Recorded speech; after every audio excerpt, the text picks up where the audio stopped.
Hi all, welcome to my YouTube channel Mothers Lover Mothers Recipe. పెరుగు బెండకాయ ఎలా prepare చేయాలి, దానికి ఏ పదార్థాలు కావాలో ఒకసారి చూద్దామా. ముందుగా బెండకాయలు, కరడు, గ్రీన్ చిల్లీ, కరివేపాకు, తాలింపు కోసం ఆవాలు, జీలకర్ర, మినపప్పు, సాల్ట్, డీప్ ఫ్రై కోసం ఆయిల్. ఈ పెరుగు బెండకాయ ఎలా ప్రిపేర్ చేసుకోవాలో ఒకసారి చూద్దామా. ఈ బెండకాయలు చక్కగా వాష్ చేసి తడి లేకుండా చక్కగా తుడుచుకొని ఈ సైజులో ముక్కలు కట్ చేసుకోవాలి. మరీ చిన్నగా చేస్తే డీప్ ఫ్రై చేస్తే చిన్నగా అయిపోతాయి కాబట్టి ఈ సైజులోనే అన్ని ముక్కలు కట్ చేసుకొని పక్కన పెట్టుకోవాలి. ఈ పెరుగు ఒక బౌల్లో వేసుకొని బాగా బీట్ చేసుకోవాలన్నమాట. అలాగే ఈ గ్రీన్ చిల్లీ, దీనిలో కొద్దిగా కోకోనట్ కూడా వేస్తే టేస్ట్ బాగుంటుంది. చిన్న కోకోనట్ పీసు, ఈ గ్రీన్ చిల్లీ లైట్గా మిక్సీ పట్టుకోవాలి.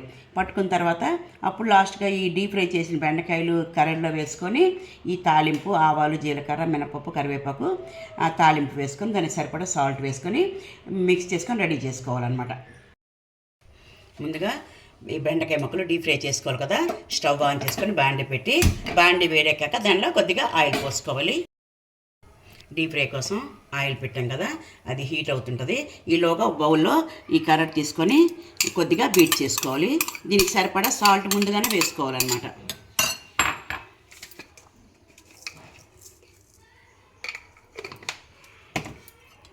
బాగా బీట్ చేసుకోవాలి. చూసారు కదా, ఆయిల్ హీట్ ఎక్కింది. ఇప్పుడు దీనిలో ఈ బెండకాయలు వేసుకొని లో ఫ్లేమ్లోన చక్కగా మంచి కలర్ వచ్చే వరకు వేయించుకోవాలన్నమాట. చూసారు కదా, ఈ విధంగా వేయించుకోవాలి. సాఫ్ట్గా అయిపోయింది ముక్క. ఇప్పుడు స్టవ్ ఆఫ్ చేసుకొని ఈ బెండకాయలు తీసుకొని కర్రీలో వేసుకోవాలి. తర్వాత తాలింపు వేసుకోవాలన్నమాట.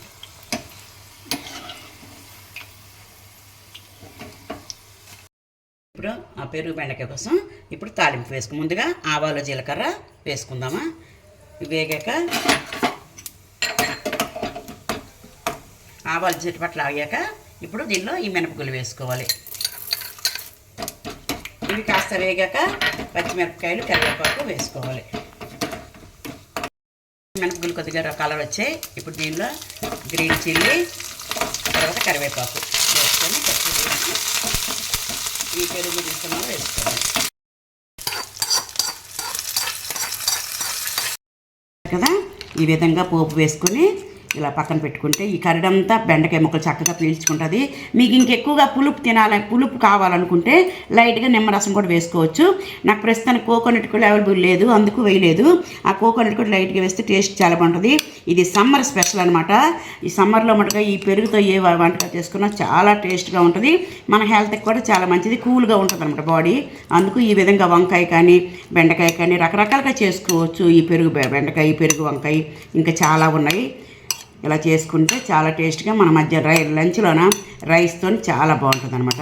ఇలా పక్కన పెట్టుకుంటే చాలు, బెండకాయలన్నీ చక్కగా పెరుగు పీల్చుకుంటుంది, టేస్ట్ చాలా బాగుంటుంది. ఈ విధంగా పెరుగు బెండకాయ రెడీ చేసుకోవాలి.